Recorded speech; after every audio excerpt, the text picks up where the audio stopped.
What's happening, Carolina fans? Welcome to Two Fans in the Stands, a podcast related to all things Carolina Panthers and North Carolina Tar Heels. I'm your co-host, Tony. And I'm your co-host, CJ. Let's go.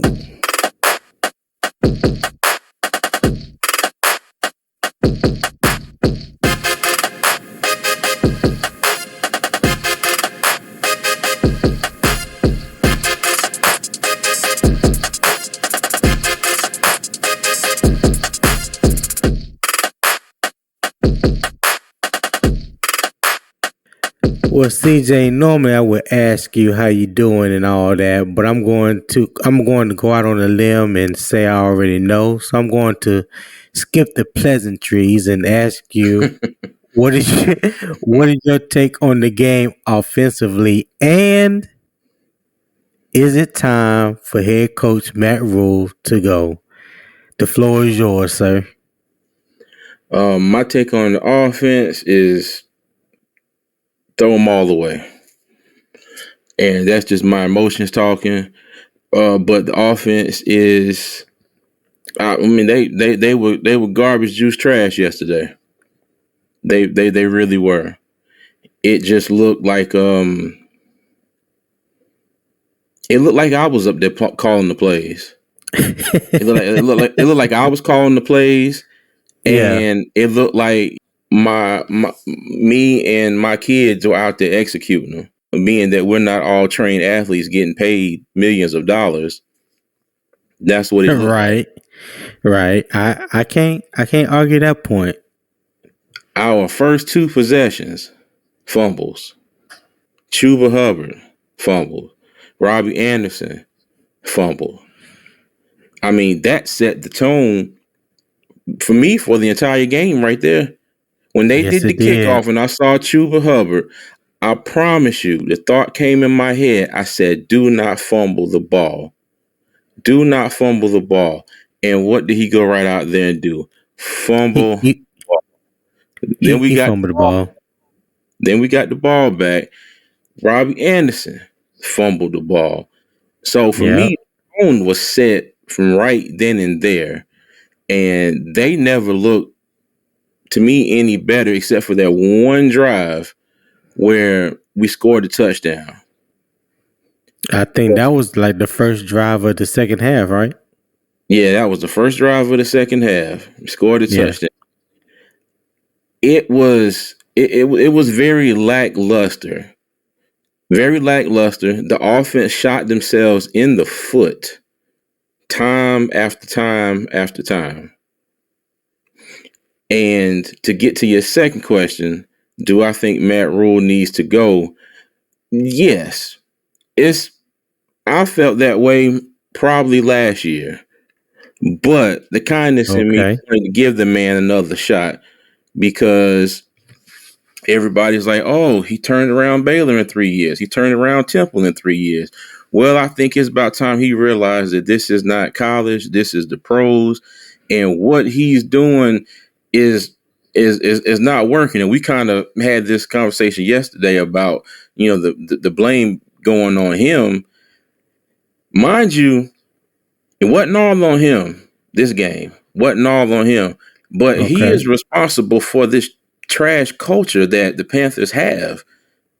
It seems like they live in this state of mediocrity and everybody's cool with it.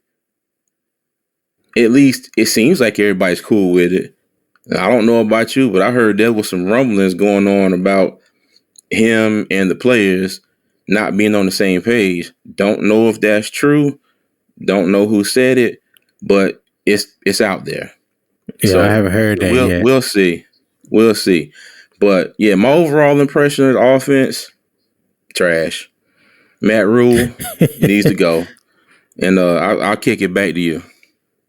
Yeah, I appreciate you being very blunt and saying how you truly feel, right? Got to. Yeah. Well, my feelings on Matt Rule, after I've had a few hours to think about it, I can't say that I'm against I can't say that I'm against him being replaced, right?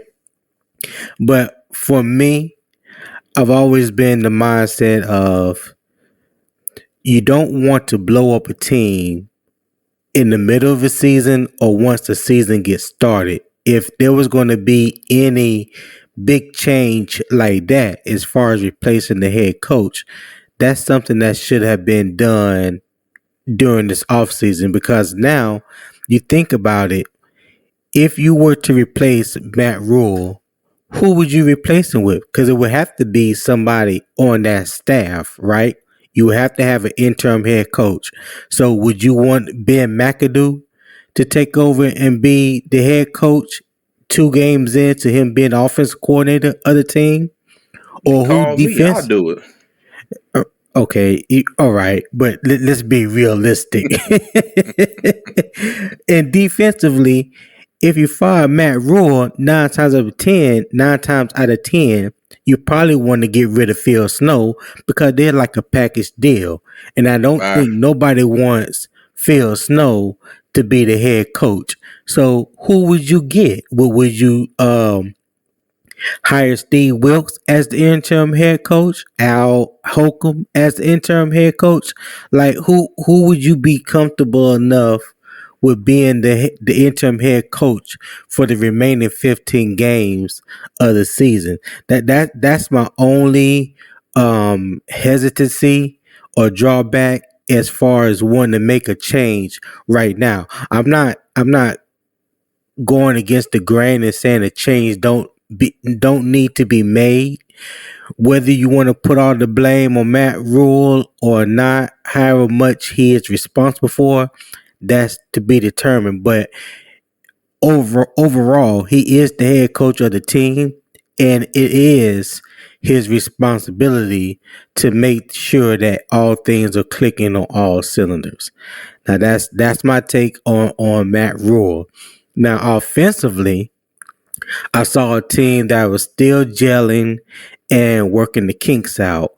I saw a rookie left tackle still struggling in his pass pro and dealing with speed rushers. I don't think that's something that was going to be a quick fix. I think that's something that's going to take time, but it's it's a problem, and I don't foresee it changing anytime soon. I think we may want to go to 2 tight end sets, because Taylor Moton was struggling over there too on the right side. He didn't look good yesterday either. So that's my take with Icky. I saw the left guard who was struggling to maintain blocks of bigger defensive tackles. I saw a center who shouldn't be a starting center. We can do a whole outtake on Pat Affline. But I saw a right guard who is a good run blocker, but consistently gets pushed into the backfield in passing situations. And I saw a right tackle who was getting beat, looking lost, and ending up on the ground way too much.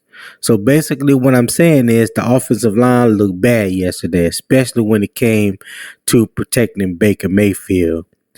The bright spot, CMC, looked good yesterday, and I'm glad that he got him going early and often. We should have stuck with him more in the second half because I think for the game he only had 15 total rushes and 19. Well, he had 15 rushes and 19 total touches. That was a slight, uptick, I guess, if that's what you want to call it, from last week. But I think we should have stuck with that run game more because we were getting good production from it. We were getting good overall production from the run game. The wide receivers didn't look all that great, especially Shi Smith. Now that was a disappointment to me because I'm a big Shi Smith fan. I was excited when we drafted him, but the three drop passes that hit him right in his hand and slowing down on that slot fade that could have potentially led to a big play, like he looked to me like it was his first time playing wide receiver to me. It looked bad. You know what I'm saying? It looked bad. I didn't understand why you didn't pull him at that time and maybe put in Terrace Marshall or Rashard Higgins. You know, bigger receivers. Rashard Higgins, you know, being a veteran that he is, I think he could have came in and helped calm down that slot receiver position. But you know, it is what it is. For whatever reason, they stuck with him, wanted him to quote unquote fight through it, you know. But look what that got us, you know. You mentioned Robbie Anderson having the ball stripped and fumbling on the second offensive series, and Chuba Hubbard fumbling on the opening kickoff. I had a feeling then that it was going to be a long, long day. You know, I just, in my mind, I sort of thought what you thought when you saw Chuba back there return the kicks. I was like, don't fumble. Please, God, don't let him fumble. And look what happened. He fumbled. And that's another thing. Chuba is not That's not something that he did in college. Returning kicks, that wasn't his thing. He didn't return kicks for us last year. So this is something that was new to him. You know, regardless of his size, his speed, him being a running back, it's a different dynamic back there where when you are when you are faced with the responsibility of receiving and returning, you know, kickoffs or punts. You know, it's totally different feel than when you just in the backfield getting handoffs. You know what I'm saying? So I I just had a feeling that we were going to have a long day when we had those two fumbles back to back. You know, on back to back series. Baker Mayfield had an okay day with me, you know, for me. 14 of 29, 145 yards, one touchdown, no interceptions, and he had two sacks. It was definitely better than last week in terms of securing the snap, no interceptions, and not taking unnecessary hits, you know, getting down and sliding. And I think he made smart decisions by throwing the ball away when nothing was there. So that's my overall take of the offense. Defensively, tell me what you saw.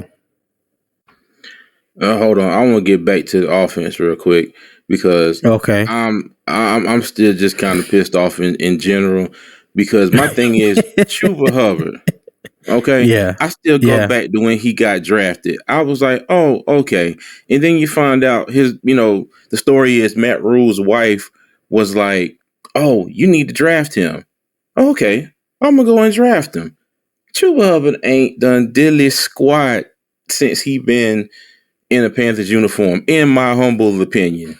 If you Facts. disagree with me, oh well. You know, Facts. he hasn't done jack squat in a Panthers uniform. Not And I'll nothing. even go so far, especially because this loss yesterday just really derailed my whole train as far as It the hurt. Panthers. It hurt. Even last year, as much as I like J.C. Horn, we could have had Rashawn Slater. We could have had our bookend left tackle already We could last we year could have had Micah because Parsons. I hey at this point I'd rather have Rashawn Slater. I know Michael Parsons is a great talent. I'd rather have that bookend left tackle because Icky right now is not looking like it at all. I know it's his second game. I know he's a rookie, but you think about what Slater did last year compared to what Icky is doing so far, and I know you comparing a whole year versus 2 games. But if this is Icky, if this is what we got, it ain't gonna get no better no time soon. Right. And we're especially Matt Rule. He needs that. He needs to win now. Yeah. He Yeah, he really needs to does. win. Really needs to win now. And Baker Mayfield, let me tell you. Shannon Sharp has been giving Baker Mayfield the business on Undisputed. The business. And I've been feeling so bad for Baker Mayfield. So bad listening to him. But when I listen to him, I'm gonna be sitting there with my popcorn like preach. Oh 14 for Lord. 20. That's not gonna get it. In 100 and whatever yards he had, that's just not going to get it. And just like the burden of the whole team falls on the head coach, burden of the offense, you're gonna fall on Baker Mayfield regardless. Even though he did have a lot of drop balls by receivers. Shi Smith dropped 3. Ian Thomas dropped 1 that would have been a first down, and I think that led to us kicking a field goal. So Right. yeah, And he was running for his life. You can't forget that neither. He was only yeah. sacked twice, but he was running for his life out there yesterday. This is true. This is very true. It was better than last week. It was definitely better than last week, but it was just the same old. We drive all the way Right. down the field. You get into third and whatever, and then you fold. I Yeah. forgot who Yeah. 53 was for the Giants, but you would have swore he was a 10-time Pro Bowler and fourth all time in sacks. Yeah. I mean, it's a classic case of the Carolina Panthers making a sorry team look good. I don't care how Saquon ran against Tennessee in the first game of the season. I don't give a damn about that. The Giants are not a good team. And Nope. we made them look like a good team. And let me say this too. We're not a good team. No, we're not. I'm glad you We're said not a that. good team. But we damn sure better than the Giants. Yeah, We damn I sure feel. better than the Giants. Yeah. But hey, Carolina went out there and as always proved me otherwise. So we'll see. But that's the end of my rant for now. Hey, get it off your chest. Get it off your chest. I knew you had a lot of pent up frustration. So I was trying to Yeah, give you that open ventilator. Let you get it off your chest. yeah. But I'll go ahead and get with the defense. Okay. The defense is much of the same. Much of the same. Now they played better than they did last week. I was so happy that they held Saquon Barkley in check until really the fourth quarter. And even still, Right. he didn't really get off and have that banner day like he did last week versus the Titans. So I was Right. happy with that. I was happy with our pass coverage for the most part throughout the game. JC Horn still he still got the grabbies. He still Yep. it's like his footwork, his form is just not there yet. And we little Sterling Shepard gave him a little shimmy double move, and here he go reaching out, grabbing, penalty.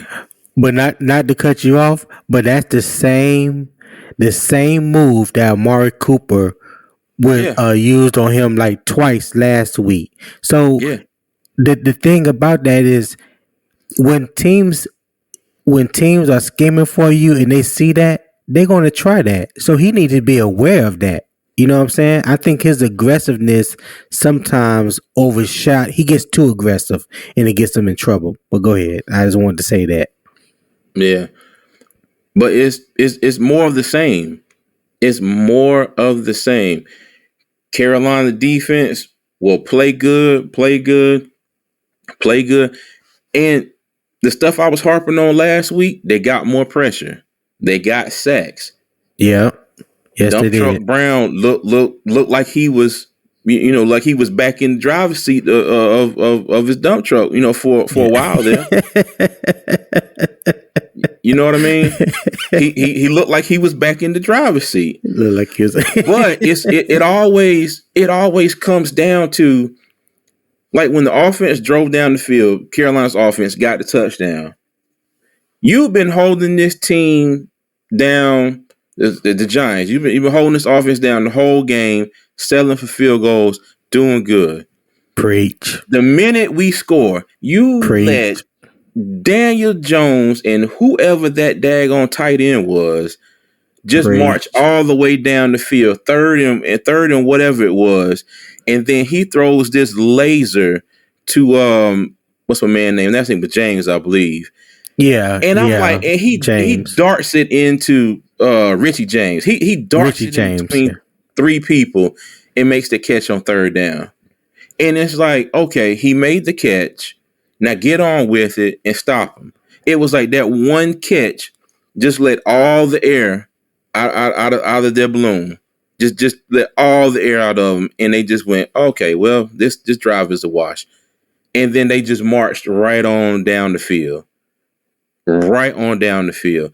And the tackling was better overall, but the tackling, as far as Daniel Jones, terrible. When Horrible. they have a mobile quarterback and Daniel Jones, I'm not trying to diss his athleticism because he's way more athletic than me, but as a defender, if I run up on Daniel Jones once and I run past him, or I get at him and he kind of gives me one little shake and gets by me, you would think that would register with the defender, and maybe the next time. Brian Burns did the same thing about 4 or 5 times. I promise you he did. Run up to Yep. Daniel Jones, full speed. Here go Daniel Jones. Yep. Whoop, sidestep. I'm gone. I'm taking off. Don't know how to take proper I might angles. be wrong. I might be wrong, but I sure I counted he did that at least 4 or 5 times. And that was that was the end of it. You know, that was the Yeah. last play to seal the game. And then you got Matt Ioannidis jumping off sides on 2nd and 4. Oh my God. Yeah. That broke my heart right there. Yeah, That it broke my did. heart. You know, now they did a lot of bend but don't break in this game, especially with those first 2 drives, which I was very proud of. I was very pleased to see them do that. Yeah. But, you know, the Panthers have got to get it done defensively when it counts. Because I can sit here and, you know, I can sit here and chop at a tree in my backyard all day long trying to get it to go down. I can start at 8 in the morning. Okay. I can finish at 5 in the evening. But when that Right. damn tree fall and it falls on my shed and crushes all my stuff in it, then it was for nothing. That Yeah. it ain't mean jack. And Yeah. that's how I feel about the Panthers right now, especially the defense. You know, you can tell that they worked on their tackling, but what did that lead up to? Nothing. We lost. So, yeah, I'll kick it back to you. Yeah. Yeah. And listen, I understand the frustration. It was frustrating for me too. It took a while for me to get my blood pressure together, for my heart to start racing, trying to, get some thoughts together or whatnot, because it was just like same old, same old. But defensively, I saw a front seven that came out and played together by staying in the gaps, better tackling, and communication. Like you mentioned earlier, the better pressure up front, which resulted in 3 sacks. Brian Burns finished with 2, and stopping the run was also a priority that I saw them emphasize. And in the first half, it looked good. We held the Giants to 0 yards rushing at halftime. They had no yards rushing. And I was like, over the moon excited, because I'm like, here we are. We done fumbled the first and the second series. We done held a offense to just 6 points, 2 field goals, and we still right in this game. And we keeping Saquon Barkley in check. So I was like ecstatic. You know what I'm saying? And I when was. we came out in the second half and we scored on that first drive, I was like, okay.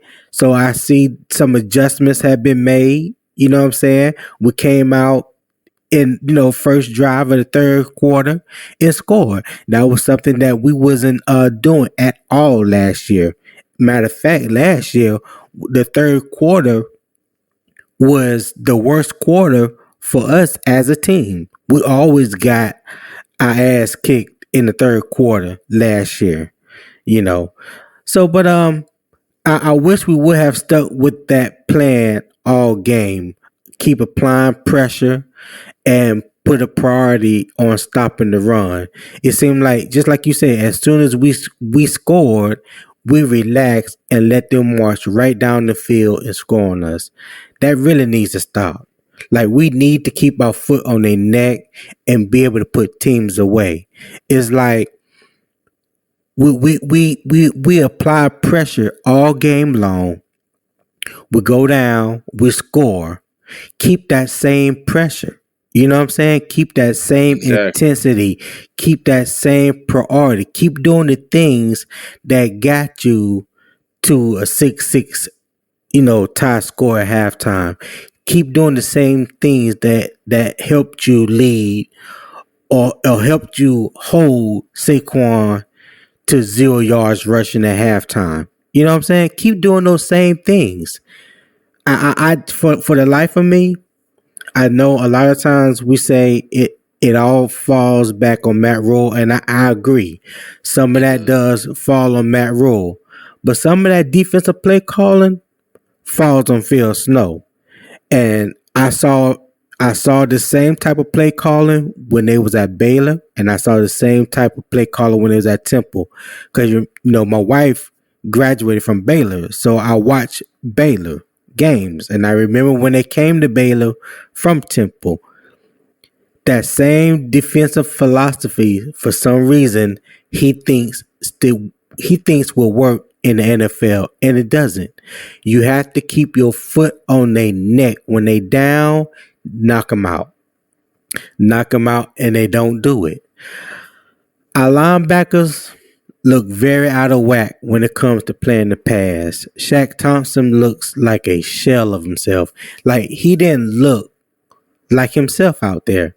He looked slow, in pass coverage. He seemed lost at times, as if like, dropping back in coverage to knowing where the tight end is. And I think a lot of times is a lot of the corners and the receivers, they don't keep their eye on their man long enough before they start looking back in the backfield. And by the time they go and turn around to look to see where their man is, he's somewhere else different. Like, you may think he's over to the left. He done maneuvered over to the right. You know what I'm saying? So Yeah, they just exactly. recreating open lanes for the quarterback to get the ball out, to the receivers and the tight ends. But to me, they look very lackluster playing a pass. Damian Wilson, I thought he was going to bring some muscle in the middle. He looked slow, not very aggressive in the run game. Our corners don't look like I was hoping they look. I thought JC would bounce back and play better. Sometimes you feel like his aggressiveness gets him in trouble, like we were talking about earlier. Well, like you mentioned earlier, him being grabby. I think sometimes he is a little too aggressive. You know, especially when he playing man coverage downfield. If it's like 5-10 yards in front of him, that he typically wins those battles. You know what I'm saying? Because when you playing a receiver 5 or 10 yards in front of you, you don't really have the time to allow your eyes to be in the backfield. You know what I'm saying? But as soon as a receiver gets 10 yards or further behind him and he starts looking back in the backfield at the quarterback, he loses focus on where the receiver is. And so when he don't, because he don't want to get beat deep, he reaches out and grabs, or he's holding. Well, when you do that, here comes the flag. Here comes the flag. Dante, Yeah, he wouldn't have caught that ball anyway. right. Exactly. He went just the same last week when he grabbed Amari Cooper one time. Amari Cooper wasn't going to catch the ball no way because Jacoby Brissett had already overthrew him. You know what I'm saying? But because he grabbed him, pass interference call. Dante Jackson is hurt now. You know his hamstring. So now, hopefully, we can see what C.J. Henderson does on the outside where he belongs. You know, I don't think he's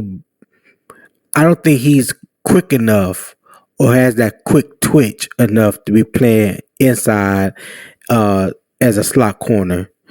Hopefully, he will step up and shine for us. Jeremy Chin continues to look lost on pass plays. I've said it before and I'll say it again. Let him play closer to the line of scrimmage and leave Xavier Woods in single high safety. If you want to play two safeties over the top, let Miles Hartsfield join Xavier Woods in the back end. Chin don't have the recognition or the quick twitch skills to play free safety. That's just my personal opinion. I felt like that even when he came out of college from Southern Illinois. When we drafted him, everybody was like, oh, he's a prototypical side safety. But like I always say, but look at the competition that he played against. He didn't play against top level competition when he was at Southern Illinois. So, of course, he looked, better than probably what he was. You know what I'm saying? But once you get him into camp and you recognize he don't have the quick twitch, necessary to play safety. He doesn't have the recognition skills to cover uh, wide receivers or running backs out of the backfield. He does okay with tight ends, but as far as covering running backs or a slot receiver out of the slot, they beat him all day long. So that's my overall take on the defense. Oh, and let me not forget to give my man a shout out. Big snack. Snacks. Marquan McCall showed up and showed out. That's another thing. I don't think they played him enough when they did. Damn sure it didn't. Like they should have yesterday. Mm-hmm. When he was in there, he was either getting double teamed, he was commanding double teams, or I did see him line up a couple times in the one gap, and he was blowing the guard off the ball. Like he was knocking the offensive guard back into the backfield. And I think that's on one of those plays he got a tackle for loss. And I was like, it was a man yeah. named Feliciano, I believe it was. Yeah, Feliciano. But on that particular play, you had him and Derek Brown both lined up in the one gap. You know what I'm saying? So you couldn't just double team either one, off the center or either guard position. You had to take a one-on-one, and he blew that line the hell up. I was like, yes. But they didn't play him enough. They didn't play him enough. It's crazy because he was only in there, I think, because Bravion Roy got hurt because he got carted off the field. Well, not off the field. He got carted from the sidelines. My bad. Yeah. But I hope that little snippet of production garners him more playing time going forward. Now, I don't want to say because Bravion Roy got hurt, that Marquand, I don't want to say that I'm happy that Bravion got hurt, and that will give Marquand, more playing time. But all I'm saying is Marquand needs more playing time. Right, you got to make the most of your opportunity. Yeah. So he does. In the midst of all the gloom, I saw little glimmers of hope, and he gave me a little glimmer of hope. Yeah, Marquand did. He did. He did. But you know what? As a defense, when we got back to Charlotte, I get CMPD to close down Mint and Moorhead. I take that offense out there, and we'd have it out right there in the middle of the street. I'm dead serious. We would have it out right there up under the bridge at Mint and Moorhead. What you gonna do with them? No lie. I whoop their ass. I would whoop their ass. I bring the whole offense out there, Matt Oh Rule my as God. well, and Ben McAdoo. Let me tell you, I line all of them up and just bop, bop, bop, just slap, kick every last one of them. I'm serious. Now, Matt I Rule's hear first you. year, the defense was trash. The defense was trash. The offense put up decent numbers with Teddy Bridgewater. They put up decent numbers. Defense could Right. never do anything. Last year, defense was on the field way too long. They kept getting put in situations where they were already in the red zone playing defense whenever the offense would turn the ball over. Defense was pretty, okay last year, but we always see that, second ranked defense, but then they gave up. They were trash in the red zone because they were always put in the red zone when the offense would turn it over. And Right. mind you, it hasn't. Well, actually, it has happened. It happened this game. It wasn't necessarily in the red zone, but it was close enough on those first two possessions. But if if I'm the defense and they're not without fault, but if I'm the defense, I promise you, I would take them out there and slap the bejesus out of every last one of them offensive players because it's more of the same. It's more of the same. The defense is holding. The defense is holding. The defense is holding. The offense just goes out there and la la la la la la la la la field goal la la la field goal la la la field goal. Oh, you know what? We're going to score one touchdown, and then you got to you got to take it for the rest of the game. Yeah.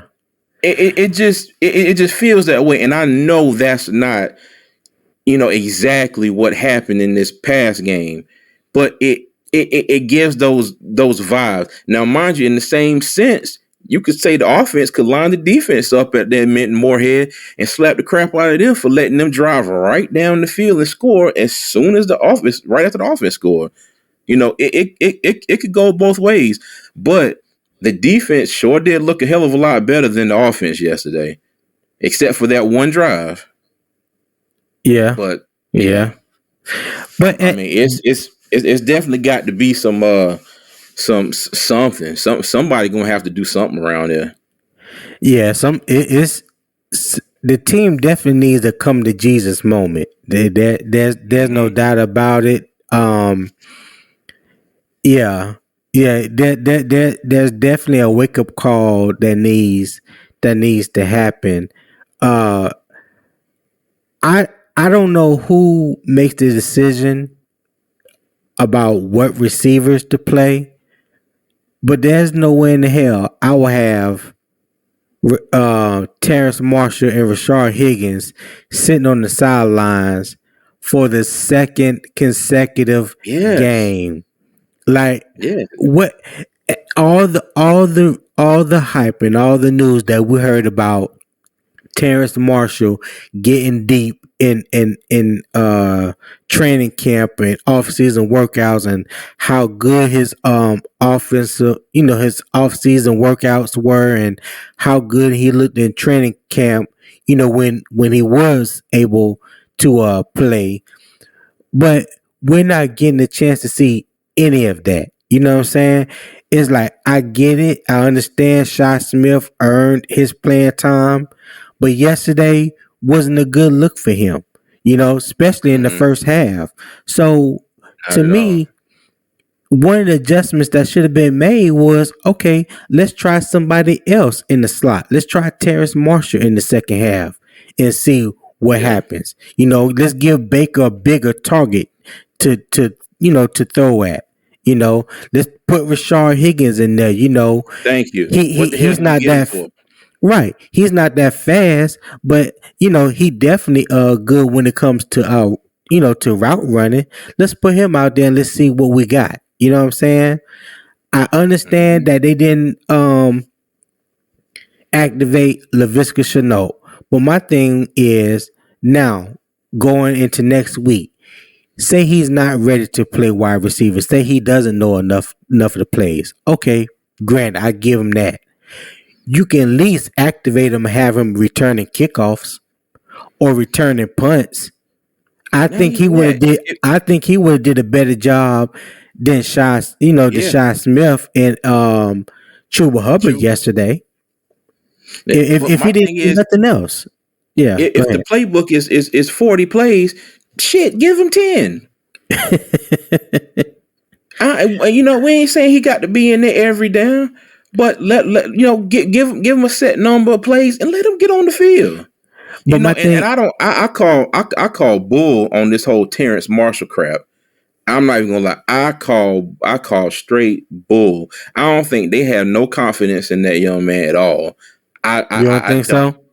I don't think so. I honestly don't, because didn't see him that much in preseason. Saw Rashad Higgins a whole lot more. If anything, I say put Higgins in, let him see what he's gonna do. But Right, as far as Terrace Marshall, it's something else going on with him. I don't know if they've lost all confidence in him or what. And I can understand, like you said, Shy Smith, he earned his playing time in the preseason. But I agree with you 100%. Like, man, okay, let's put somebody else in and see what they gonna do. It was like that Buffalo preseason game when what's my man named James Cook, the rookie out of Georgia, when he fumbled that snap. And yeah, I'm sorry, not fumbled the snap, but when he got that ball and fumbled, he didn't get back yeah, in the game. And I understand that was preseason. I understand he was a rookie, right. but Shy Smith, when he dropped that ball in the red zone, now whether he would have got in the end zone or not, we don't know. But he He potentially could have got a definitely had a first first down. down. Yes, Yeah, exactly. yeah. So it's got to be more than okay. Well, you messed up. We're gonna throw you back in there. That's all well and good. You throw them back in there, they mess up again. Something got to be done. Right, Something. right. Right, I agree with you wholeheartedly on that one. I don't think that they have lost faith. Me personally, I don't think they've lost total faith in Terrace Marshall. I think the thing with Terrace Marshall is, and it was like this.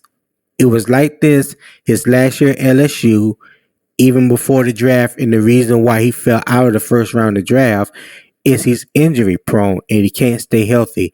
And I know one of the knocks that they were talking about this summer in preseason, in training camp rather, was that he was always hurt. That he could never practice because of his hamstring. And I think like 2 or 3 weeks ago, Matt Rule said that they have finally figured out how to keep him healthy. You know what I'm saying? As far as keeping his hamstring, making sure it was good to go. So I think with him, I think is more so staying healthy. You know what I'm saying? And that to me kept him from earning his playing time. That makes sense. Like Shy Smith was pretty much Yeah. healthy all training camp, and he took advantage of his opportunities because C.J. Saunders went down. So Shy stayed healthy and earned his spot.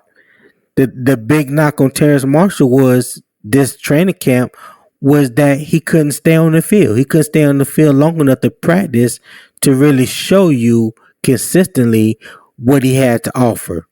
That just that's just how I read it. Yeah. I could be wrong. But that's just how I'm reading it. Look, you know how I'm reading it now. You remember the Titans when Coach Boone told Petey, "You killing me, Petey. You Yeah, killing me." Remember in yeah, practice, he was like, "You drop a ball, you run a mile." And I forgot what the other yeah. line was. He was like, "You do this." He said, "I'm gonna break my foot off in your John Brown hind parts." You know, something's got to happen. So you think there's a Something lack of has got. accountability? It's something. Mm-hmm. Something. It's just this lackluster. You know, And like we were talking about in the preseason, and I kept telling you, I ain't got much faith in this team, and you were like, well, you got to have a little faith, and I kept telling you like, no, they got to show me first before I have any kind of cemented faith in them, and I hate to say it, but they're proving me right. They're proving me right, and it's just it's wild. It's wild because I go back to like I was talking about earlier, like with the past draft situations. It seems like and I in hindsight is 2020. We can always say, oh, they should have did this, they should have did that, they should have did the other. Right. But in some instances, it's like, yes, they should have, and I really wish they would have. Yeah. And that just because I'm not gonna lie to you. I'll put this out there now. I like J.C. Horn. I think he is a great player, but at this point, I would have rather them taken Rashawn Slater, like I said, than J.C. Horn. If this is what he's going to put out on the field every week. Yeah, I don't believe that. I don't believe this is what he's going to put out on the field every week. I hope not. I will say, if you remember the first 3 games last year, he didn't look nothing like he looked in these first 2 games. He looked better then. I think me personally, I think he is still trying to get comfortable with his ankle, or with his where he broke his foot or his ankle. I think it was his foot. It was his foot. Yeah, I think he's trying to get comfortable with his foot, and to me, being comfortable and looking comfortable out there, and you're being matched up with the number 1 receiver from the other team most of the time. If you're not comfortable with who you are and in your skill set, they are going to take advantage of that. That's going to be exploited, and it's going to end up making you look bad. That's just my personal opinion. I don't think he's a bad corner. I think he's going to be a very good corner for us. I do too. I just think right now, even though this was the second game, even though he had that mishap, that I think it was just one play this week. Now last week it was a number of plays, but this week it was like one particular play. I just wanted to just see him just each week get better and better and better, and I think that's what we'll see going forward. But in the midst of all that, damn, can we get a win? I don't care how we get it. But I'll throw this at you too. Okay. Let me throw this at you. Would you rather have a hopefully improving J.C. Horn, or would you rather have Rashawn Slater playing left tackle, especially on that last drive where Icky didn't know who to block and just stood there and watched the boy run and go sack Baker Mayfield? Now, I'm not going to pile on Icky. I'm not going to do that. Why not? Why not? Because we pile on everybody else when they mess up. But no, because I don't. That question, I don't think that's fair to say. Would I rather have Rashawn Slater or have Icky? Because, like you said earlier, I only have two game tapes, two live bullets to look at, to view Icky off of, right? We got a whole season and a half to look at Rashawn Slater. So in that comparison, I don't think that's fair comparison, because even though Rashawn Slater is playing good, he still had his ups and downs, his bumps and bruises in the draft when he came out. Now, in that draft, what I will say is I wish that we would have taken Rashawn Slater over J.C. Horn. I do feel that. I felt like that then, and I still feel that way now. I still, Okay, well then cool. even You though, agree. yeah, I mean, no, I don't agree You based on based on the way that you asked the question, based on the way you asked the question. Based on the way I asked the question or not, the results are still the same. You would have rather had Rashawn Slater over J.C. Horn.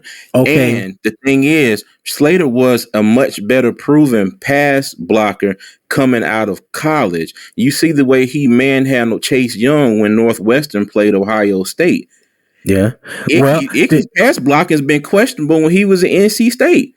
yes, and to be fair, before we even start the podcast and start doing anything, remember when I told you a while back about Charles Cross, right?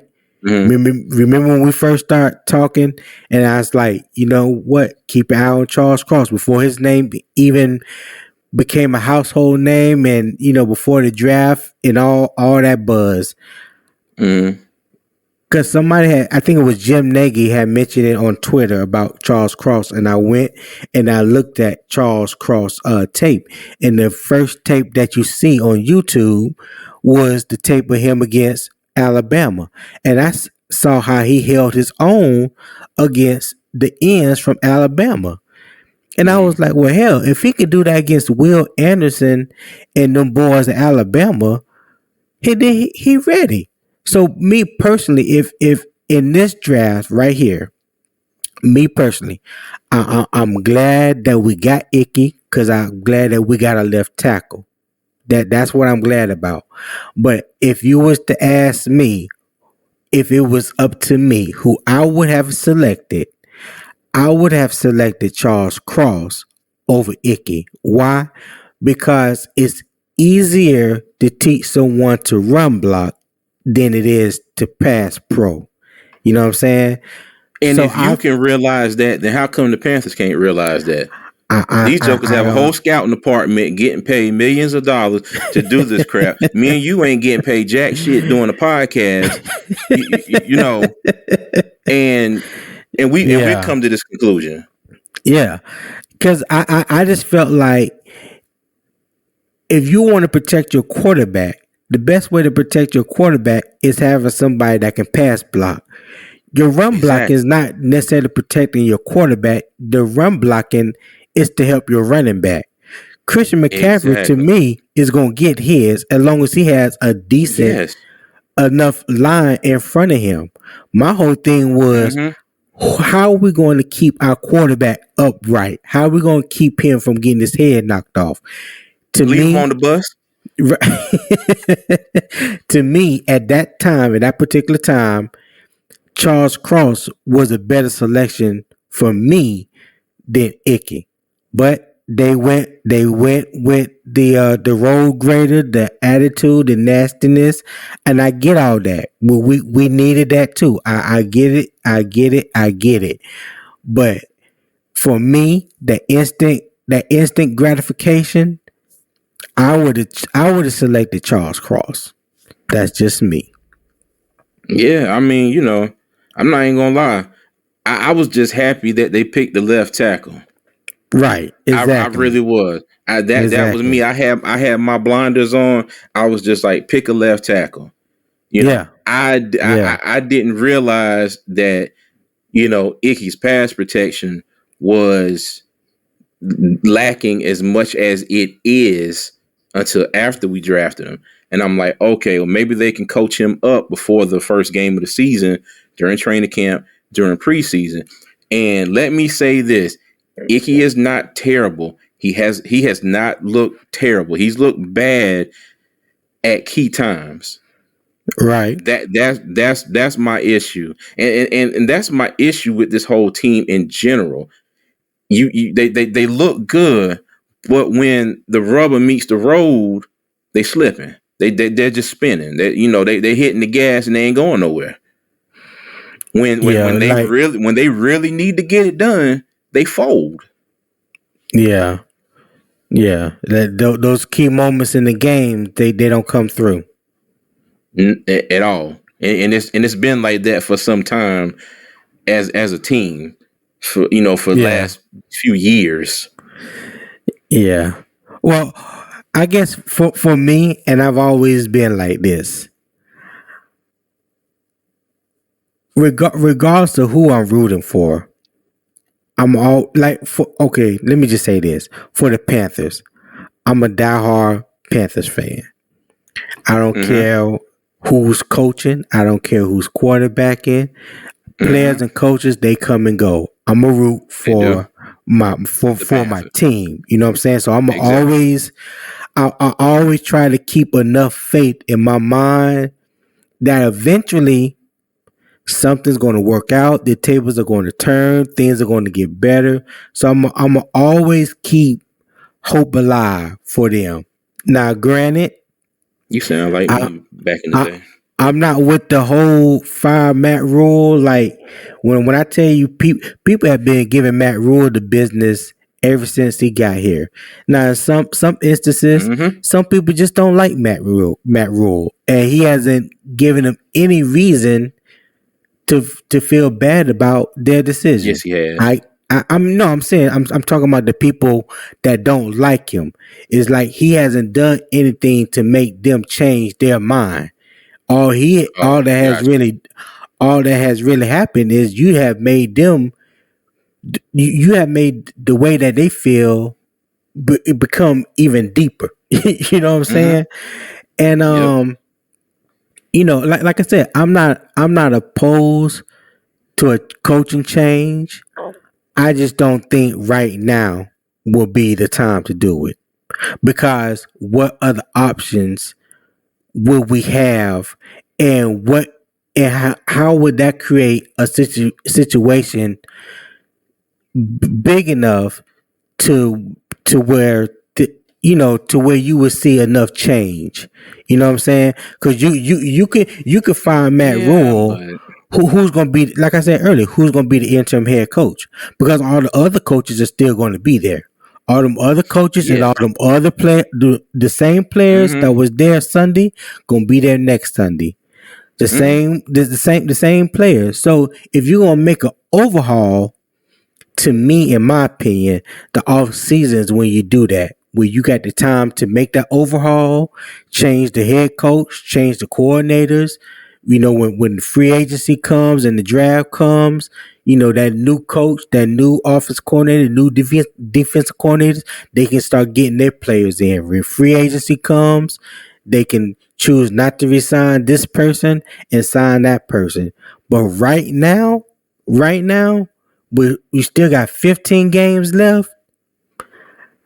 It doesn't make good football sense to me. Now that's just my opinion, but it just doesn't make good football sense to me.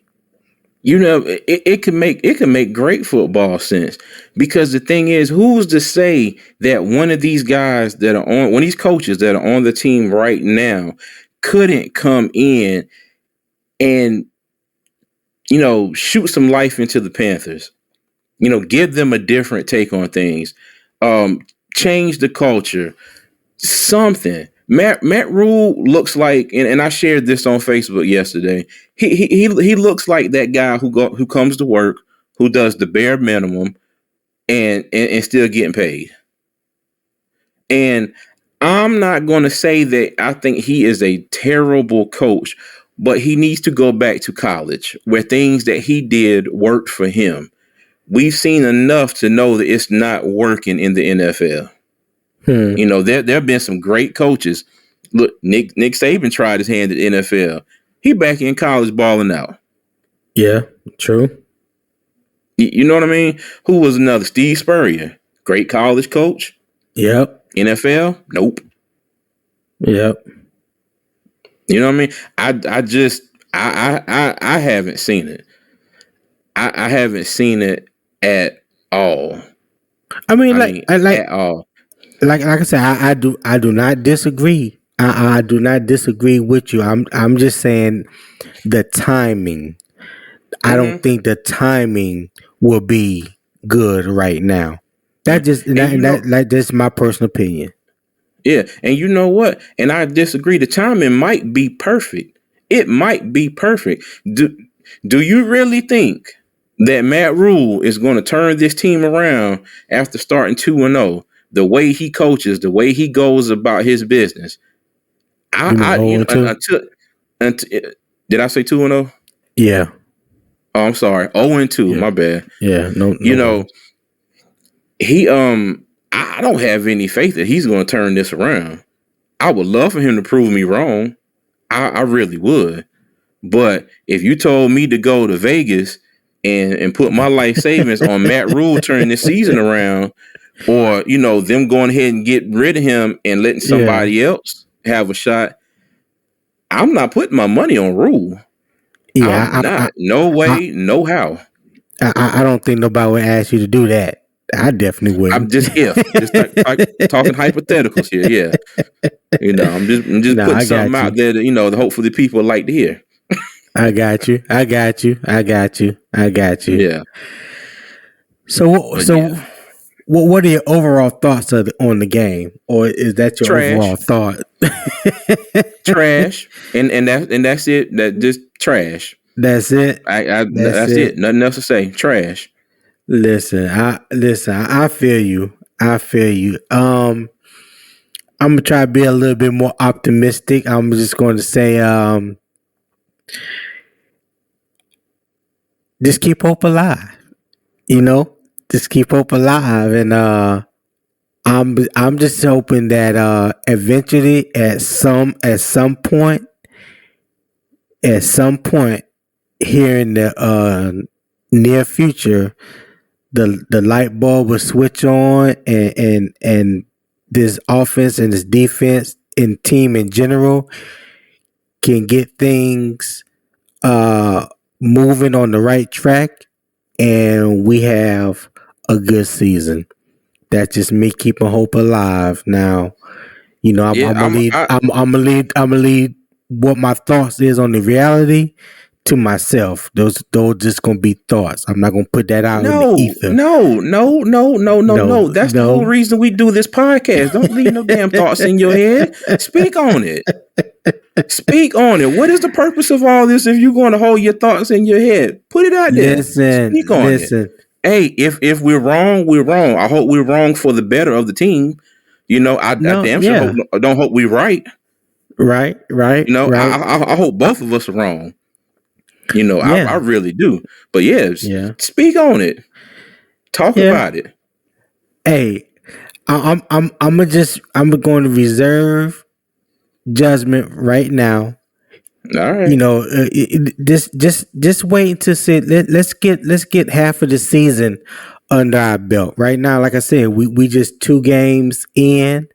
We're not the only 0-2 team in the league. You know what I'm saying? Yeah, but we're the 0-2 Carolina Panthers. Yes, we are. We are the 0-2 Carolina Panthers. But like I said, we're just 0-2. It's not like we're 0-8 or something like that, something drastic like that. That's why I said we're the 0-2 Carolina Panthers. Yeah. We are the Panthers. Our 0-2 and somebody else's 0-2 are totally different. We're 0-2. You can start getting out the Christmas paper. You start getting out the gift wrap. Lay the bow out and go ahead and get how you want to wrap that gift up. That's Carolina Panthers 0-2. And I'm only speaking of what I've known being a Panthers fan. That's Carolina 0-2. I got you. It ain't ain't Green Bay 0-2. It ain't New England 0-2. Well, at least when they had Brady. Right. That is true. Well, those are my overall thoughts on the game. Ain't really too much to think about. We just need to play better and do better. That's my take on it. Well, everyone, that would do it for us this week. Next week's opponent is the New Orleans Saints here at home at Bank of America Stadium in Charlotte, North Carolina. Until then, Panthers fans, keep pounding. Thank you for listening to 2 Fans in the Stands podcast. Please subscribe to our YouTube channel and listen to us on your favorite podcast apps such as Apple and Google Podcasts, Spotify, and Amazon Music. Follow us on Twitter, Instagram, and Facebook. Tune in next week for another episode.